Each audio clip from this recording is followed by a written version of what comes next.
Hello everyone, this is Raheel, and today I'll be showing you my plugins that I use for my UI and UX work in Figma. So let's get started. My first one I like to use is for user flows. A user flow essentially dictates the path a user will take if they interact with a button, say like this delete button. So let's say we want to symbolize this button. When they click on this, it will go to this. It will simply go to the deleted state. If we want to symbolize that, then we simply just select the two buttons. Select the two buttons, and then run the Arrow Auto plugin, which is what this plugin is called. And then you press the link button, and it links the two together. And you can even change the direction by clicking the direction button. As you can see, the arrow is changing. You can also change the color, and what I really like about this, which is not in a lot of other plugins, is when you move this frame and then you bring the plugin back up, and then you press the update, then it actually updates the arrow, so it's always attached, which is great. And you could hide the arrows if you wanna go through a rundown like I'd be going with you, or you want to lock the arrows so you can't interact with them, which is a really, really handy feature. And then we got avatars, which is a quick and easy way to fill in avatars. As you can see, I've got some lorem ipsum text, just some placeholder. And if I want to give this if I want to give this person a little more fidelity, then I would simply just go into the avatars plugin, and it will give me a random avatar. And that's Wendy Williams right there, I guess. The third one is charts. So charts is one that shows lots of data. If there's a data-driven page on your site, then this is a really easy way to get quick charts, bar graphs, and pie graphs in your project. So you simply open up the charts plugin, and then you could actually, you can't actually customize it from in here, but I'll show you how to customize later on. There's 5 different types you can get. There's the scatter, which is like the line chart, except you basically only have the points. Then the area chart, which is the line chart, except just with these areas filled in. But I prefer this one, as you can see. And then the bar graph for any other type of data you want. And then the pie graph for like comparing. And it gives you actually full customizability too, which I really like. So let's say we choose the line graph. We would simply just press add chart, and I've already added it here. And then it would come up with a lot of like data that you can actually change. What I really want to focus on is that these are actually grouped like such. You have complete control over what you can edit and all. So you can use the vector tool to actually change the data on the graph, like change the lines. If you want to see an upward trend because maybe you're a marketing business and like you want to show how your services have helped increase sales, then this is a really easy way to just show a line graph. Let's take a pie chart over here, and let's say we only want 3 segments. Oh, not 103. That's a lot. 3 segments. Yeah. Let's say we only want 3 segments. You could hide the labels if you want, but even then, you could still edit it afterwards. Oh, it imported up here for some reason, which I did not want. I want it over here. There you are. So let's say we had it over here.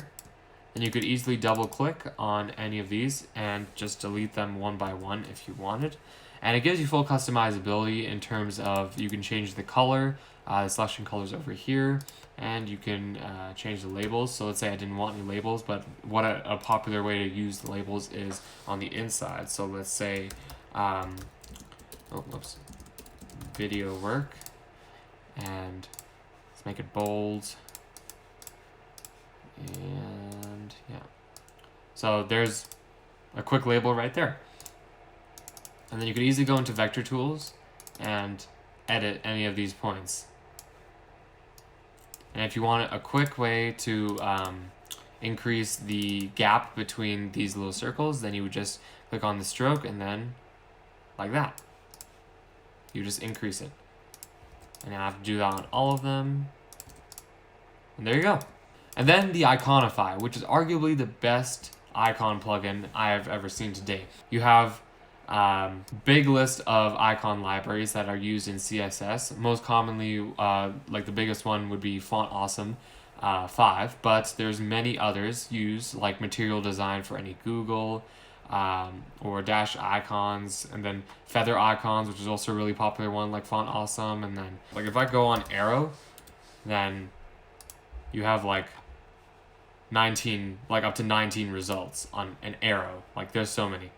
So that's what I love about this, and I really recommend getting this if you want to improve your mockups.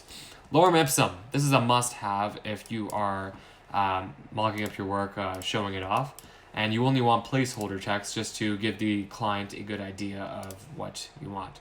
So if you open the Lorem Ipsum plugin, then it says please select some text layers. So essentially, we would take the text layer and we would draw a box to how many characters we want. Seems about right, or just a little bit bigger actually. Maybe that, yeah. And we would just run the Lorem Ipsum plugin and generate the text, and it generates the text for us, which is really awesome. And then we got these two plugins, Rename It and Reverse Layer Order. These are two layer-based plugins. So let's start with Rename It. So if you want to rename multiple layers, and and this gives you full control over renaming multiple layers, like never before actually. If you do rename it and then rename selected layers, and then you could actually start with a name, let's say renamed, and then start from 1, or you could do a number sequence, descending or ascending, which is what we're doing. And then there's page name, there's so many options for renaming. Let's say rename, then it does it like that, and it saves you so much time. And then we got reverse layer order, which is a very common one for Figma, because lots of UI and UX applications actually build on top of each other, even though it may seem odd, just because like if you put a nav bar, a navigation bar per se, on a web page, and then all the body stuff below it, then it'll actually show the body stuff is above it, which we don't want. So there's an easy fix to this. What we can do is we could just select the layers we want and then go into the plugin that we've installed, reverse layer order, and it simply reverses the layer order for us. And this is a big time saver because you don't have to keep stacking on top, and it's really easy to navigate to any elements. Just make sure to do this after you're done the final mockup of the page, because if you consistently keep editing it, it'll be hard to track down which layers to reverse. So that's been all for today, and thank you for watching. Those are my Figma plugins. I highly recommend checking out the popular plugins as well. There's so many over here. I highly recommend browsing all of the plugins and checking them out. Make sure to subscribe if you want to see more content like this.